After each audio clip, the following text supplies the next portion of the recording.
नमस्कार, morning prime के साथ की बड़ी बात की बुलेटिन में आप सभी दर्शकों का स्वागत करता हूं। मैं राहुल सौमित्र। सबसे पहले टॉप न्यूज यानी हेडलाइंस का रुख कर लेते हैं। आज से शुरू होगी अमरनाथ की यात्रा। बाबा बर्फानी के दर्शन करेगा श्रद्धालुओं का पहला जत्था। 19 अगस्त तक चलेगी यात्रा। सीएम डॉक्टर मोहन यादव आज जबलपुर में किसान सम्मेलन में होंगे शामिल। छिंदवाड़ा के सिंगोड़ी और अमरवाड़ा में जनसभा को करेंगे संबोधित। आज बिलासपुर जाएगी कांग्रेस की फैक्ट फाइंडिंग टीम। चुनाव में मिली हार की वीरप्पा मोइली करेंगे समीक्षा। उधर भोपाल में भी फैक्ट फाइंडिंग कमेटी की बैठक। दिल्ली में भाजपा के राष्ट्रीय महामंत्री बीएल संतोष ने ली है बैठक। छत्तीसगढ़ भाजपा के सभी 10 सांसदों के साथ मंथन। सीएम साय और बीजेपी के अध्यक्ष किरण देव रहे मौजूद। मध्य प्रदेश और छत्तीसगढ़ में बारिश से तापमान में आई गिरावट। कुछ स्थानों पर भारी बारिश का अलर्ट। रायपुर में आज दिन भर छाए रहेंगे बादल।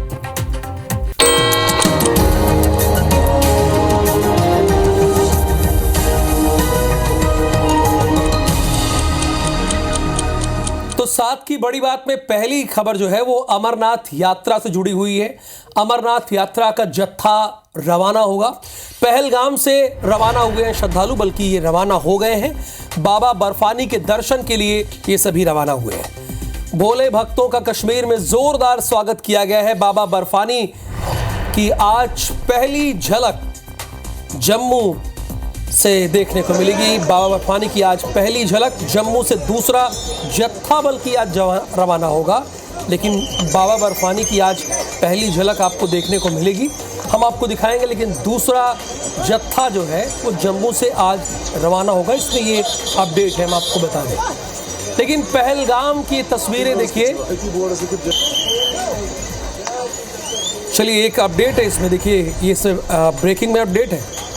जम्मू से दूसरा जत्था भी रवाना हो गया और वो दूसरे जत्थे के रवाना होने की तस्वीरें हम आपको दिखा रहे हैं। बाबा बर्फानी के दर्शन के लिए सभी रवाना हुए हैं। भोले भक्तों का कश्मीर में जोरदार स्वागत हुआ है और स्वागत तो होना ही चाहिए।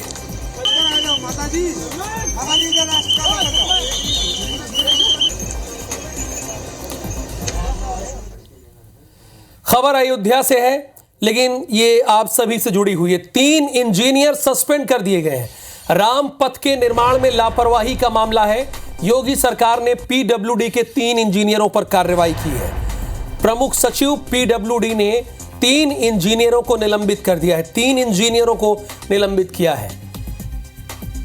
ये तस्वीरें दिखा रहे हैं कि निलंबन क्यों हुआ है। 3 इंजीनियर को सस्पेंड किया गया है। राम पथ के निर्माण में लापरवाही हुई थी।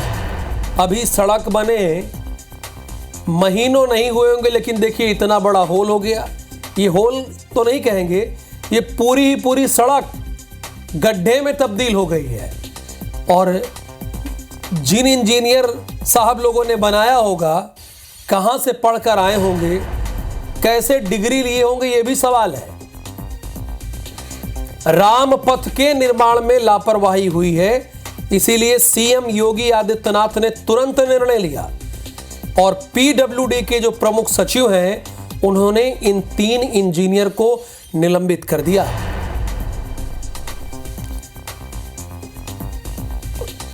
नीट पेपर लीक मामले में एक्शन जारी है। 2 आरोपियों को पटना लेकर पुलिस पहुंची है। झारखंड के हजारीबाग से पटना लेकर पुलिस पहुंची है। पेपर लीक मामले में इस्तेमाल बॉक्स भी लेकर पुलिस पहुंची है। झारखंड के हजारीबाग से इन्हें गिरफ्तार किया गया है। हजारीबाग असल में वही सेंटर है जहां पर एक साथ कई लड़कों ने टॉप किया था। ये वो सेंटर है और इसीलिए कार्रवाई हो रही है और हमारे देश के भविष्य के साथ ये लोग खिलवाड़ कर रहे हैं। इसीलिए कल पार्लियामेंट में भी इस बात को लेकर बहुत जोरदार बहस हुई।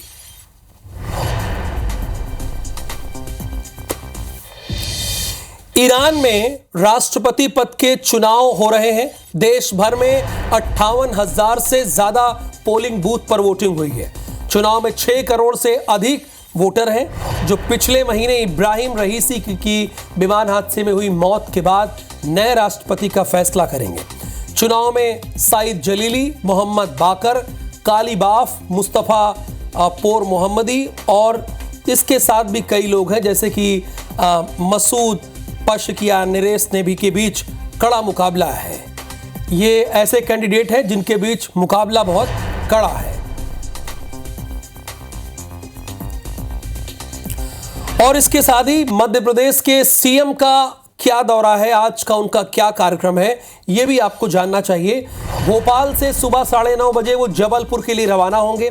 सीएम डॉक्टर मोहन यादव जबलपुर से बालाघाट जाएंगे। आउट ऑफ टर्न प्रमोशन के कार्यक्रम में उन्हें शामिल होना है। किसान सम्मेलन और आभार समारोह में भी हिस्सा लेंगे। दोपहर 1:15 पे बालाघाट से छिंदवाड़ा पहुंचेंगे। छिंदवाड़ा के सिंगोड़ी में जनसभा है, वहां संबोधित करना है। फिर दोपहर 3:20 पर अमरवाड़ा में जनसभा को संबोधित करेंगे और शाम 4:30 बजे समाज के प्रबुद्ध जनों से भेंट करेंगे और फिर शाम 6:25 पर वापस भोपाल पहुंच जाएंगे।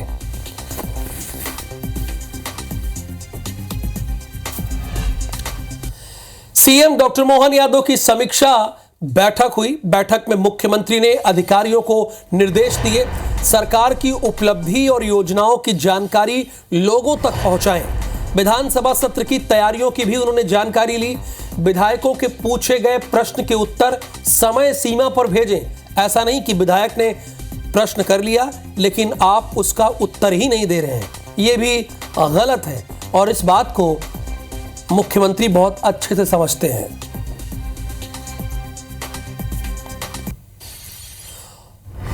और इधर छत्तीसगढ़ के सीएम आज कहां है, उनका दौरा क्या है, तो सीएम शायद दिल्ली दौरे का आज दूसरा दिन है। बीजेपी के राष्ट्रीय अध्यक्ष जगत प्रकाश नड्डा से मुलाकात करेंगे। मंत्रिमंडल को लेकर चर्चा हो सकती है। आयोग में नियुक्ति को लेकर भी चर्चा होगी। संगठन के अन्य नेताओं से भी मुलाकात करेंगे। प्रदेश के विभिन्न मुद्दों पे चर्चा होगी। देर शाम दिल्ली से राजधानी रायपुर लौट सकते हैं। यानी आज देर शाम का मतलब यही हुआ कि शाम को 7 बजे, चूंकि उसके बाद तो रात हो जाएगी, शाम को 7 बजे ये वापस रायपुर आ सकते हैं। आज दूसरा दिन है सीएम साय का।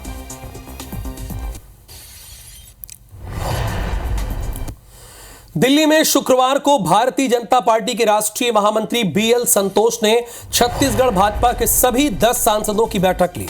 इस बैठक में सीएम विष्णुदेव साय, बीजेपी के अध्यक्ष किरण देव, क्षेत्रीय संगठन महामंत्री अजय जामवाल और पवन साय मौजूद रहे। बीएल संतोष ने सभी नवनिर्वाचित सांसदों को बधाई दी, फिर साथ में भोजन भी किया। उन्होंने सांसदों को अपने लोकसभा क्षेत्र और राज्य के हित से जुड़े मुद्दों को लेकर सक्रिय रहने के निर्देश भी दिए।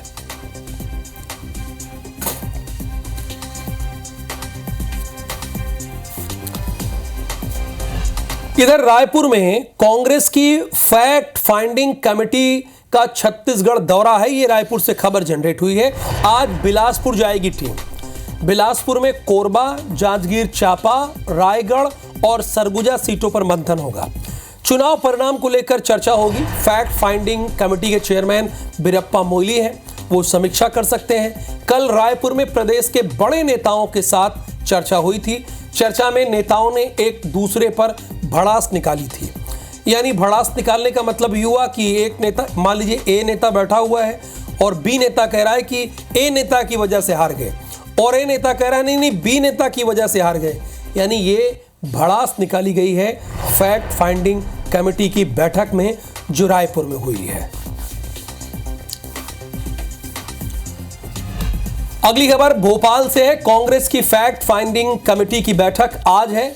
लोकसभा चुनाव में हार के कारण जानने के लिए कमेटी आई है। कमेटी के मेंबर पृथ्वीराज चौहान, सप्तगिरी उल्का हार पर मंथन करेंगे। कमेटी पूछेगी लोकसभा चुनाव में हार के क्या कारण है, चूंकि ये तो आप जानते हैं कि कांग्रेस की सबसे बड़ी हार अगर कहीं हुई है, सबसे बड़ी हार तो वो मध्य प्रदेश में हुई है। मध्य प्रदेश में कुल 29 लोकसभा सीटें हैं और 29 लोकसभा सीटों में एक भी ऐसी सीट नहीं है जहां पर मुकाबला कांटे का हो। सबसे जो छोटी जीत है वो भी 50,000 का अंतर है, लेकिन छत्तीसगढ़ में तो एक सीट पाई भी और साथ में एक दो सीटों पर बहुत ही कांटे का मुकाबला रहा। लेकिन मध्य प्रदेश में तो कांग्रेस की जो करारी हार होती है वो करारी हार हुई है।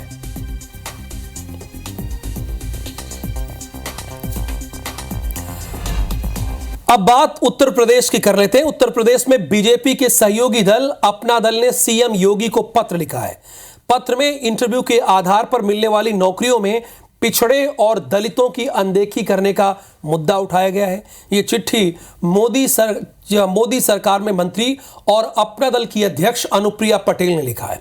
उन्होंने आरोप लगाया है कि इंटरव्यू के आधार पर मिलने वाली नौकरियों में पिछड़े और दलितों की अनदेखी की जाती है। कई बार ऐसा होता है कि ओबीसी और एससी कोटे से कोई योग्य उम्मीदवार नहीं मिलता तो इस पद पर सामान्य श्रेणी के लोगों को डाल दिया जाता है। हाल ही के दिनों में कुछ विश्वविद्यालयों में ऐसा हुआ। अपना दल ने मांग की कि ऐसे हालात में इस पद को अनरिजर्व ना किया जाए। इस पद को हर हाल में पिछड़े और दलित कोटों से ही भरा जाए। लोकसभा चुनाव में भी विपक्ष ने इस मुद्दे को प्रमुखता के साथ उठाया था और अब अनुप्रिया पटेल जो कि अपना दल एस की अध्यक्ष हैं और केंद्र में मंत्री हैं, इनके पति उत्तर प्रदेश सरकार में मंत्री हैं। मतलब पति उत्तर प्रदेश सरकार में मंत्री और ये खुद मोदी सरकार में मंत्री हैं। इन्होंने पत्र लिखा है और पत्र में ये कहा है कि दलितों और पिछड़ों का हक मार रही है योगी सरकार। कहना यही चाह रही है। चूंकि लेटर देखिए यही है, वरना लेटर क्या सीधे ये बातचीत कर सकती थी, लेकिन लेटर लिखने की नौबत क्यों आई, ये भी एक बड़ा प्रश्न है। खबर ग्रेटर नोएडा के दादरी से है जहां पर दीवार गिर गई है। बारिश की वजह से दीवार गिरी है, लेकिन खबर इसके बाद है दीवार के नीचे 8 बच्चे दब गए हैं और पता है इसमें 3 बच्चों की जान चली गई, 5 बच्चे घायल हैं। देर रात रेस्क्यू का कार्य पूरा हुआ।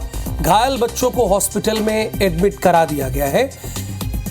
दीवार के नीचे 8 बच्चे दबे और इनमें से 3 बच्चों की मौत हो गई और 5 बच्चे घायल हैं जिनका इलाज चल रहा है। ये ग्रेटर नोएडा के दादरी इलाके की घटना है।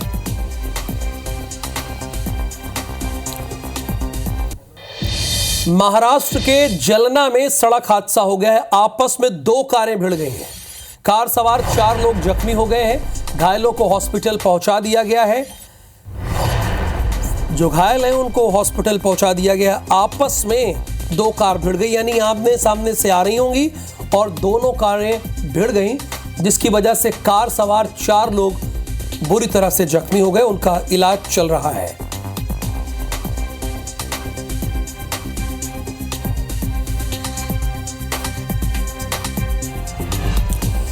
खबर रायपुर से है। बड़ी खबर है, शराब घोटाले से जुड़ी हुई ये खबर है। आरोपियों की मुश्किलें और बढ़ रही हैं। जैसे अनवर डेबर, एपी त्रिपाठी, इनकी मुश्किलें कम होने का नाम नहीं ले रही है। दोनों आरोपियों को लखनऊ लाई है यूपी की एसटीएफ। यूपी के मेरठ जेल से लखनऊ लेकर पहुंची यूपी की एसटीएफ। मेरठ कोर्ट से 3 दिन की पुलिस को रिमांड मिल गई है। 28 से 30 जून तक पुलिस रिमांड पर रहेंगे।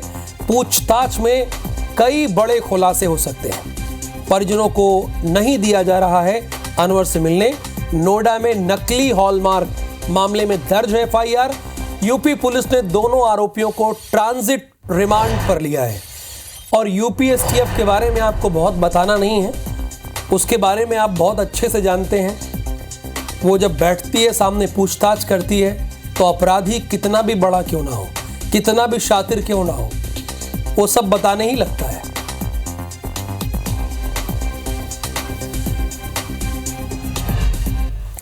खबर भिलाई से है। ऑनलाइन सट्टा ऐप पर दुर्ग पुलिस की बड़ी कार्रवाई है। बिहार के आरा से 10 आरोपी गिरफ्तार हुए हैं। गेमिंग ऐप के 3 पैनल को ध्वस्त किया गया है। 23 मोबाइल, 7 लैपटॉप और एटीएम, बैंक के खाते, ये सब कुछ जब्त कर लिए गए। ऑनलाइन सट्टा ऐप पर दुर्ग पुलिस ने बड़ी कार्रवाई की है। बिहार के आरा से 10 आरोपियों को गिरफ्तार किया है। गेमिंग ऐप के 3 पैनल को ध्वस्त कर दिया गया है और उनके पास से 23 मोबाइल, 7 लैपटॉप, एटीएम, बैंक खाते जो भी थे वो सारे जब्त कर दिए गए।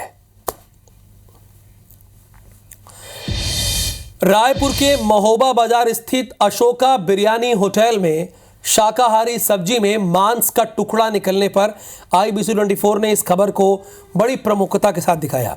IBC 24 की खबर के बाद प्रशासन हरकत में आया और खाद्य विभाग जांच के लिए अशोका बिरयानी होटल पहुंची। यहां किचन में क्रॉस कंटेमिनेशन का चौंकाने वाला मामला सामने आया, यानी किचन में शाकाहार और मांसाहार एक साथ रखा जा रहा था। इस कारण ही होटल में बार बार शाकाहारी खाने में मांस के टुकड़े निकलने की शिकायत मिल रही थी। किचन का आकार शाकाहारी और मांसाहारी खाना बनाने और रखने के अनुपात में काफ़ी छोटा था। सभी तरफ गंदगी पसरी थी और फ्रीजर में बड़ी मात्रा में पुराना बासी खाना भी मिला। अशुद्ध खाद्य पदार्थों को टीम ने नष्ट कराया। आपको बता दें कि शुक्रवार दोपहर को दुर्ग के 2 युवक अशोका बिरयानी होटल गए थे। यहाँ उन्होंने शाकाहारी बटर पनीर सब्जी ऑर्डर की। खाना आया तो उसमें मांस का बड़ा टुकड़ा मिला, जिसके बाद युवकों ने इस बात की शिकायत की। पहले भी अशोका बिरयानी होटल के कई ब्रांच में शाकाहारी खाने में मांस मिलने का मामला सामने आया है। ऐसे लापरवाह होटल पर तो कड़ी कार्रवाई होनी चाहिए और इनका होटल सील कर देना चाहिए। खबर रायपुर से है। छत्तीसगढ़ में मानसून एक्टिव हो गया है। प्रदेश के तापमान में गिरावट आई है। कई इलाकों में हल्की से मध्य वर्षा हो रही है। प्रदेश के कुछ स्थानों में भारी बारिश का अलर्ट है। रायपुर में दिन भर आसमान में बादल छाए रहेंगे। आप इसे ऐसे समझिए, कल तक जहां एसी की जरूरत पड़ती थी, अब लगता है कि पंखा भी बंद कर दें तो अच्छा है। ये कंडीशन आ गई है रायपुर में।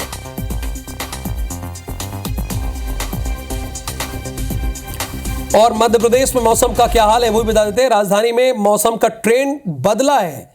जून महीने में हुई कोटे से ज्यादा बारिश, एक्सट्रीम वेदर फैक्टर के असर के चलते ये बदलाव दिखा है। कई जिलों में बारिश का ऑरेंज अलर्ट जारी किया गया है, यानी बहुत घबराने की बात नहीं है। बारिश तो होगी, ऑरेंज अलर्ट जारी किया गया है। बहुत भारी बारिश नहीं होगी, लेकिन आप सभी अपना ख्याल रखिए, खुद को सुरक्षित रखिए। तो 7 की बड़ी बात में फिलहाल के लिए इतना ही, लेकिन आगे देखिए हमर बानी हमर गोठ।